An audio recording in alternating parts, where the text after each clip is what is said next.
دوستوں میں آپ کو یہ بتانا چاہتا ہوں کہ اس وقت شہر کو جب بہت زیادہ مسائل کا اور مہاجروں کو یہاں پہ اردو بولنے والوں کو جس کو کہنا چاہیے کہ بہت زیادہ مشکلات کا سامنا ہے اور ان کو اقتصادی اور تحفظ بالکل ختم ہو چکا ہے۔ اینڈ اسی وقت الطاف گروپ کے خلاف جو محاذ آرائی یہاں کے منتخب نمائندے یعنی ایم کے ایم پاکستان اور پی ایس پی کے اتحاد سے جو لوگ منتخب ہیں ان کا اب صرف ایک کام رہ گیا ہے کہ وہ الطاف حسین کو بے غیرت کہیں اور الطاف حسین کو پاگل کہیں۔ جی ہاں، نسرین جلیل کے وہ اقوال زرعی آپ نے کراچی آرٹس کونسل میں سن لیے ہوں گے، جس پہ انہوں نے سب سے پہلے تو انہوں نے یہ بات کہی کہ الطاف حسین پاگل ہیں۔ کیا اس کا آخری کیا ہے، اس کی بات کیا ہے، اس پہ آگے بات کرتے ہیں۔ لیکن ساتھ ساتھ انہوں نے یہ بھی بتایا کہ کراچی کی جو متحدہ قومی موومنٹ ہے یا مہاجر قومی موومنٹ تھی وہ دراصل پڑھے لکھے لوگوں پہ مشتمل نہیں تھی، وہ تو لوور کلاس کے لوگوں پہ مشتمل تھی، اور لوور اس میں ایک میں جو تھیں وہ پڑھی لکھی تھیں اور میں خط لکھتی تھیں۔ اب اس کی حقیقت کیا وہی بتاتے ہیں۔ اور ایک بات جو ان کی تیسری اور آخری بات تھی وہ بہت ہی عجیب تھی اور خفیہ بھی تھی کہ انہوں نے کہا کہ یہ مہاجر جو سیاست کے 30 سال تھے اس نے مہاجروں کو کچھ نہیں دیا۔ چلیں اب کیا ملا کیا نہیں ملا اس پر آگے بات کرتے ہیں، لیکن سب سے پہلے میں آپ سے یہ بتا دوں کہ آپ میرے چینل کو سبسکرائب بھی کر لیجئے گا، اور بہت آپ سے گزارش ہے کہ اس کو آپ بیل آئیکن کو بھی اور اس کو شیئر بھی کر دیں، اور اگر ممکن ہے تو اس پر کیا آپ کے کمنٹس ہیں وہ بھی میں جاننا چاہتا ہوں، اور انشاءاللہ تعالی آپ ضرور اس پر کمنٹس بھیجیں گے۔ دوستوں میں سب سے پہلے بھی آپ کو بتاؤں کہ نسرین جلیل صاحبہ نے آرٹس کونسل میں خطاب کیا۔ اس خطاب کے دوران انہوں نے مصطفیٰ کمال کے راستے پہ چلتے ہوئے، جی ہاں مصطفیٰ کمال صاحب جو ایم کے ایم کے اس وقت پاکستان کے بھی اور پی ایس پی کے بھی سربراہ بنے اور وزیر بھی ہیں، وفاقی وزیر بھی ہیں، ان کے راستے پہ چلتے ہوئے ایم کے ایم کے ان رہنماؤں میں سے ایک اور آپ کو میں بتاؤں کہ مصطفیٰ کمال کو تو منع کر دیا گیا تھا کہ بھائی اب آپ زیادہ بولیں نہیں اور یہ لڑائیاں ختم کریں۔ تو اس کے بعد مصطفیٰ کمال کا جو جمال تھا یا جلال تھا وہ ذرا مزید ابھرا، اور جب آرٹس کونسل میں محترمہ جو ہے نسرین جلیل صاحب تشریف لائیں تو اس سے ایک دن قبل جو ہے ان کی پوری بریفنگ بھی ہوئی، اور اس کے ایک میٹنگ کے بعد یہ فیصلہ کیا گیا کہ اب آرٹس کونسل میں جا کے نسرین جلیل صاحبہ نے بولنا کیا ہے۔ تو نسرین جلیل صاحبہ جب تشریف لائیں تو انہوں نے وہاں پہ خطاب کرتے سب سے پہلے تو کہا کہ یہ ایک پاگل آدمی ہے، اور الطاف حسین اور اب 30 سال ہو گئے ہیں ابھی کسی کام کا بھی نہیں رہا۔ اور یہ بات انہوں نے یہ بات نہیں بتائی کہ وہ خود 80 سال کی ہیں، یعنی اس وقت وہ 80 سال کی ہیں۔ دوسری بات، اور اس کے ساتھ ہی انہوں نے یہ بھی بتایا کہ کیونکہ میں بہت زیادہ پڑھی لکھی تھی، اور یہ بھی ایک عجیب سا چنبہ ہے کہ متحدہ قومی موومنٹ یا مہاجر قومی موومنٹ جو ہے اس تنظیم کا جو پہلا اعزاز تھا وہ یہ تھا کہ اس میں doctor, engineer, professor, P H Ds اور اپنے اپنے محکموں کے اور اپنے اپنے فیلڈ کے ماہرین، جس کے بعد جو ہے بعد میں چیف سیکرٹری سندھ بھی رہے اور بعد وفاقی وزیر بھی رہے اور جو ہے وہ صوبائی وزیر بھی رہے، وہ سارے کے سارے لوگ شامل تھے۔ لیکن ایک انہوں نے یہ بتایا کہ وہ کیونکہ پڑھی لکھی تھیں، کیونکہ وہ ڈیفنس میں رہتی تھیں، اب یہ انہوں نے خود ہی یہ بھی بتایا کہ وہ جس خاتون کا ہاتھ پکڑ کے ایم کے ایم میں تشریف لائیں ان میں جو ہے نا سلمیٰ احمد صاحبہ جو امتیاز احمد کرکٹر کی اہلیہ تھیں، اور ان کا مختصر یہ بھی تعارف کراتا چلوں کہ سلمیٰ احمد جو تھی امتیاز احمد کی نہ صرف کرکٹرز کی اہلیہ تھیں بلکہ وہ منصور علی خان پٹوری خاندان کا جو نواب ہیں ان کی یہ بھتیجی بھی ہیں، اور جو ہم یہاں پہ پاکستان میں بھی ان کا اپنا گھر جو تھا وہ سیکریٹریٹ بنا تھا وزارت خارجہ کا، اور یہ شہریار خان جو ہیں وہ بھی ان کے چچا تھے، اور منصور علی خان بھی ان کے چچا تھے۔ اور ان سب میں ایک ذرا سا میں تھوڑا سا یہ بھی بتاتا چلوں کہ سیف علی خان جو ایک کرینہ کپور کے شوہر بھی ہیں، وہ سیف علی خان صاحب جو ہیں وہ سلمیٰ احمد کے کزن ہے، فرسٹ کزن ہے. اور یہ بھی میں بتاتا چاہوں سلمیٰ احمد جو ہیں MKM کی شروع میں جب ڈیفنس میں اور ہاؤسنگ اتھارٹی میں جو یہ کام کا آغاز ہوا تو وہ الطاف حسین نے ان کو وہاں کا سربراہ بھی بنایا تھا. اب سلمیٰ احمد کے بارے میں اتنی تفصیلات بتاؤں کہ وہ، لیکن ان کی یہ پارٹ کمیٹی میں یہ شامل ہوئیں. ان کا کام یہ تھا کہ یہ جا کر کے لوگوں کے ڈیفنس میں جو اردو بولنے والے ہیں ان کو آرگنائز کریں اور ان کے ساتھ کام کریں. لیکن یہ بتاؤں کہ وہ اتنی بڑی اتنی گریسفل شخصیت سلمیٰ احمد جو ہیں وہ کچھ عرصے کے بعد پیچھے ہٹا دی گئیں اور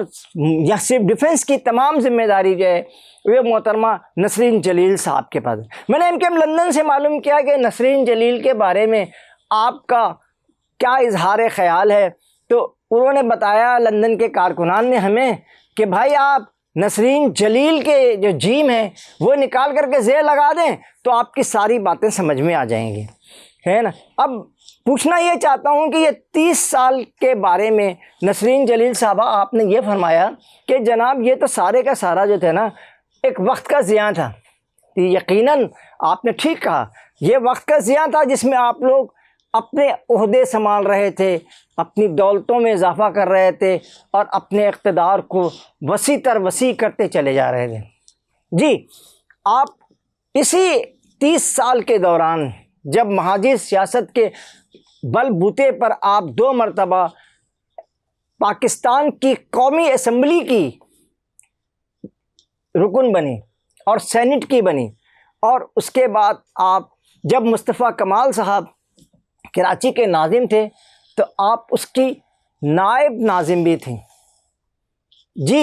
یہ بھی اسی پاگل نے الطاف حسین نے ہی آپ کو بنایا تھا، ورنہ آپ کے اپنے بس کی تو کیا بات تھی وہ تو آپ کو بہت اچھی طرح سمجھ میں آتی ہوگی. لیکن اب تک دوسری بات جو میں آپ سے کرنا چاہتا ہوں کہ نہ صاحب یہاں آپ رکی نہیں تھیں بلکہ آپ کے شوہر جلیل صاحب ہے نا، MA جلیل صاحب جو ہیں وہ 2 مرتبہ صوبے سندھ میں وزیر بنے.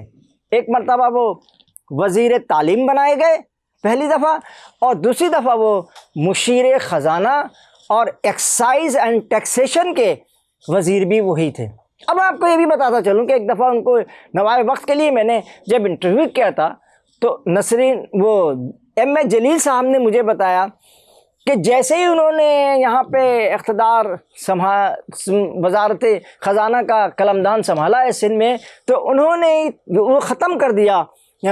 شراب کے اوپر جو ٹیکس ایکسائز کا ٹیکس تھا وہ میں نے ختم کر دیا، اس لیے کہ وہ زیادہ تھا بھی نہیں اور اس سے ایک عجیب سی کنفیوژن سی پیدا ہوتی تھی. تو وہ یہ MA جلیل صاحب کا کام تھا جو وہ یہاں کر کے گئے. اور اس سے بھی آگے نسرین جلیل صاحبہ آپ کے بیٹے واسع جلیل بھی کہیں نہ کہیں کے جو تھے ٹاؤن ناظم بھی رہے، اور اس کے بعد وہ لندن گئے اور لندن جانے کے بعد یہ بتاتے رہے کہ میں میئر تھا اور اس کے اب میں کراچی نہیں جا سکتا، اور پاکستان کے خلاف اور کشمیر کے بارے میں ان کا ایک اپنا نظریہ تھا جو یوٹیوب پہ موجود ہے، آپ دیکھ سکتے ہیں.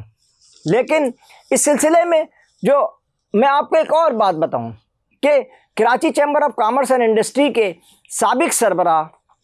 سابق صدر حاجی شفیق الرحمان بھی ایک وقت میں MKM میں تھے. تو ان سے میں نے جب نسرین جلیل صاحب کے بارے میں معلوم کیا تو انہوں نے کہا کہ نسرین جلیل صاحبہ تو الطاف بھائی کے بالکل قریب سے قریب تھی. تو آپ اتنے قریب رہنے کے باوجود بھی اب 30 سال کے بعد یہ سمجھیے کہ وہ پاگل بھی تھے. تو بابا اس میں کیا کہا جا سکتا ہے. دوسری بات یہ کہ ایک ویلاگر ہیں ہمارے اور ایک چینل کے معروف چینل کے سابق رپورٹر ہیں جناب ہمارے فہیم صدیقی صاحب، انہوں نے بڑی عجیب بات کی. میں نے ان سے پوچھا تو وہ کہنے لگے کہ جب چمن کو لہو کی ضرورت پڑی تو سب سے پہلے ہی گردن ہماری کٹی، پھر بھی کہتے ہیں ہم سے یہ اہل چمن، یہ چمن ہے ہمارا تمہارا نہیں. تو یہ ساری